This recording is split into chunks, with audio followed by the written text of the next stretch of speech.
Die Sonne stand tief über dem Rio Paraguay und verwandelte die Wasseroberfläche in ein flüssiges Band aus geschmolzenem Gold.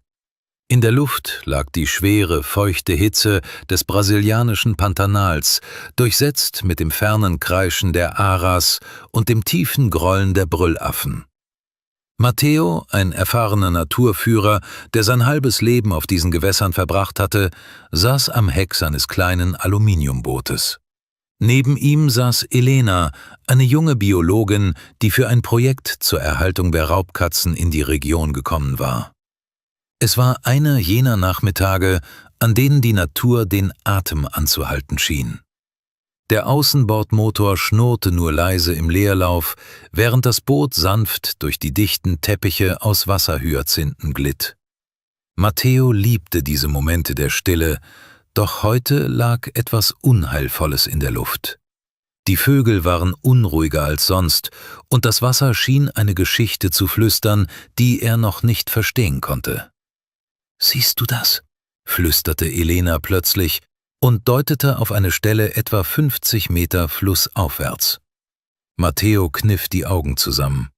Zuerst sah er nur eine leichte Kräuselung im Wasser, eine V-förmige Welle, die untypisch für die langsame Strömung war. Es war kein Kaiman, dafür bewegte es sich zu schwerfällig. Es war auch kein Riesenotter. Dann tauchte ein Kopf auf, breit, kraftvoll, mit den charakteristischen Rosettenmustern, die im schwindenden Licht fast schwarz wirkten. Normalerweise sind Jaguare die Geister des Dschungels. Sie sehen dich, bevor du sie siehst, und sie verschwinden lautlos im Unterholz, lange bevor ein Boot in ihre Nähe kommt. Doch dieser Jaguar verhielt sich anders. Er schwamm nicht zum rettenden Ufer, das nur wenige Meter entfernt war. Er hielt direkt auf das Boot zu. »Matteo, er kommt auf uns zu«, sagte Elena, und ihre Stimme zitterte zwischen wissenschaftlicher Faszination und nackter Angst. »Wir sollten den Motor starten. Er könnte versuchen, ins Boot zu springen.« Matteo legte die Hand auf den Gashebel, aber er drückte ihn nicht durch. Er beobachtete die Augen des Tieres. Jaguare haben einen Blick, der bis in die Seele reicht. Ein Blick voller Stolz und wilder Unabhängigkeit. Doch in diesen Augen sah er etwas anderes: Erschöpfung, Schmerz und eine verzweifelte Bitte. Das Tier war groß, ein Männchen, wahrscheinlich in seinen besten Jahren, doch seine Bewegungen waren asymmetrisch. Sein linker Vorderlauf schien das Wasser nicht richtig zu verdrängen, und sein Kopf blieb nur mit Mühe über der Oberfläche. Jedes Mal, wenn er ausatmete, war ein rasselndes Geräusch zu hören, das über das Wasser getragen wurde. Als der Jaguar das Boot erreichte, geschah etwas, das gegen jedes Naturgesetz zu sprechen schien. Anstatt anzugreifen oder vor den Menschen zurückzuweichen, legte er seinen schweren Kopf gegen die Bordwand des Bootes. Das Metall erzitterte leicht unter seinem Gewicht. Er stieß ein tiefes, kehliges Wimmern aus, ein Laut, den man eher von einem verletzten Hund als von der mächtigsten Raubkatze Amerikas erwarten würde. Elena hielt den Atem an. Sie war so nah, dass sie den warmen, raubtierhaften Geruch des Tieres riechen konnte, eine Mischung aus nassem Fell, Flusswasser und Blut. »Schau dir seine Schulter an«, flüsterte sie. Matteo beugte sich vorsichtig vor. Im klaren Wasser, das die Flanken des Tieres umspülte, sah er die Bescherung. Eine tiefe, zerfressene Wunde klaffte an der linken Schulter. Es war kein Biss eines anderen Jaguars und auch keine Verletzung durch einen Kaiman. Es war die hässliche, rechtwinklige Spur einer Tellereisenfalle, wie sie oft von illegalen Viehzüchtern oder Wilderern ausgelegt wurden. Das Fleisch war entzündet und ein Teil der Eisenkette hing noch immer an einem verbliebenen Stück Metall, das tief im Muskelgewebe steckte. Das Tier war am Ende seiner Kräfte. Es war im Fluss geschwommen, vielleicht um die Wunde zu kühlen oder um den Insekten im Dschungel zu entkommen, aber nun war es zu schwach, um wieder an Land zu klettern. In diesem Moment gab es keine Regeln mehr. Es gab keine Protokolle der Nationalparkbehörde und keine Sicherheitsabstände.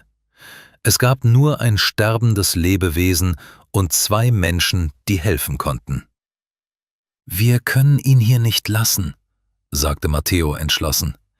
»Er wird ertrinken, wenn er loslässt.« »Aber wie?«, fragte Elena. »Wenn wir ihn berühren, könnte er aus Instinkt zubeißen.« »Er ist ein Raubtier, Matteo. Er weiß nicht, dass wir ihm helfen wollen.« Doch der Jaguar schien es zu wissen. Er sah Matteo direkt an, seine bernsteinfarbenen Augen waren weit geöffnet und trüb vor Schmerz. Er drückte seinen Kopf fester gegen die Hand des Mannes, die noch immer am Rand des Bootes ruhte. Es war eine Kapitulation.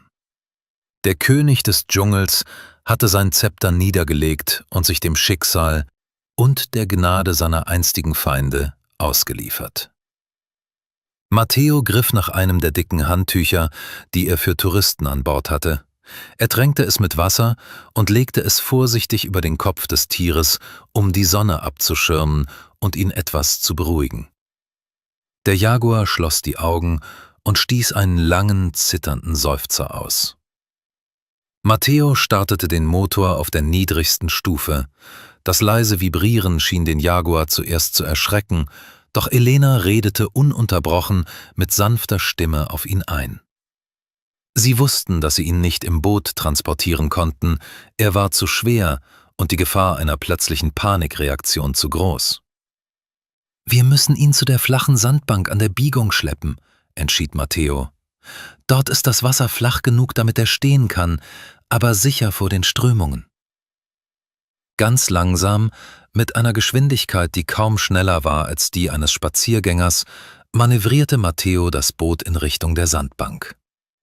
Der Jaguar hielt sich mit letzter Kraft an der Bordwand fest, seine Krallen kratzten über das Aluminium. Es war ein herzzerreißendes Bild. Der stolze Jäger reduziert auf ein Häufchen Elend, das sich an ein Stück Metall klammerte.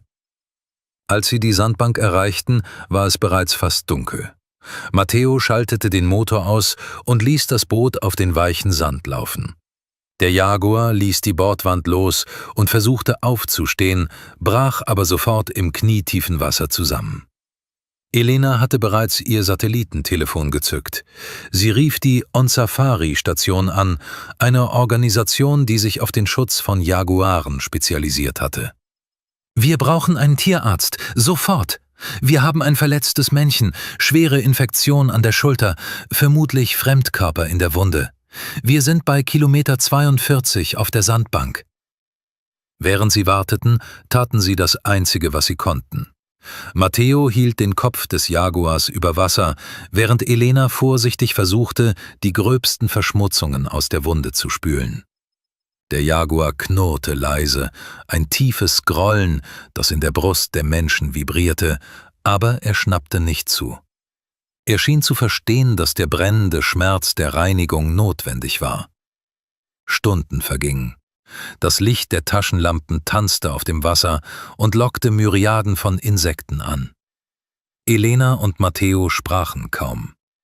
Die Verbindung, die in dieser Nacht zwischen den beiden Menschen und dem wilden Tier entstand, war so intensiv, dass Worte sie nur gestört hätten.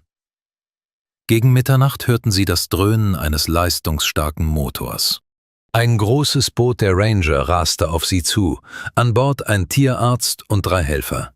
Mit geübten Griffen wurde der Jaguar betäubt. Erst als seine Muskeln unter dem Beruhigungsmittel erschlafften, sahen sie das ganze Ausmaß der Grausamkeit.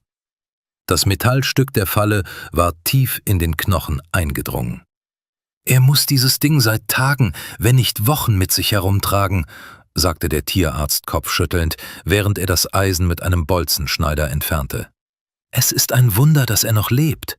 Und es ist ein noch größeres Wunder, dass er euch gefunden hat.« Der Jaguar wurde auf eine Trage gehievt und auf das Rangerboot verladen. Elena und Matteo sahen zu, wie die Lichter des Bootes in der Dunkelheit verschwanden. Die Stille kehrte zurück in den Pantanal. Aber sie fühlte sich nun anders an. Nicht mehr unheilvoll, sondern erfüllt von einer zerbrechlichen Hoffnung. 3 Monate vergingen. Matteo und Elena hatten oft nach dem Jaguar gefragt, den die Ranger Salvador, den Geretteten, getauft hatten. Die Wunde war verheilt, auch wenn er wahrscheinlich immer eine Narbe tragen und ein leichtes Humpeln zurückbehalten würde. Doch sein Geist war ungebrochen.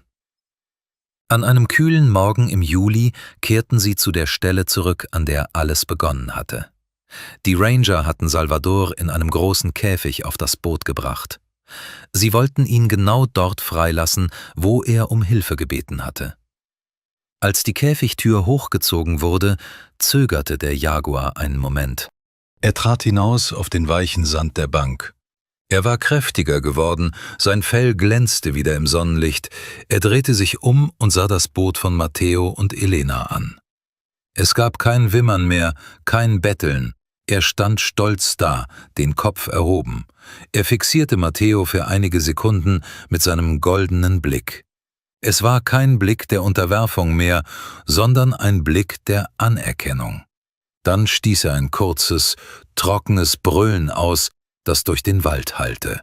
Ein Zeichen, dass der König seinen Thron wieder bestiegen hatte. Mit einer geschmeidigen Bewegung verschwand er in dichten Grün des Dschungels.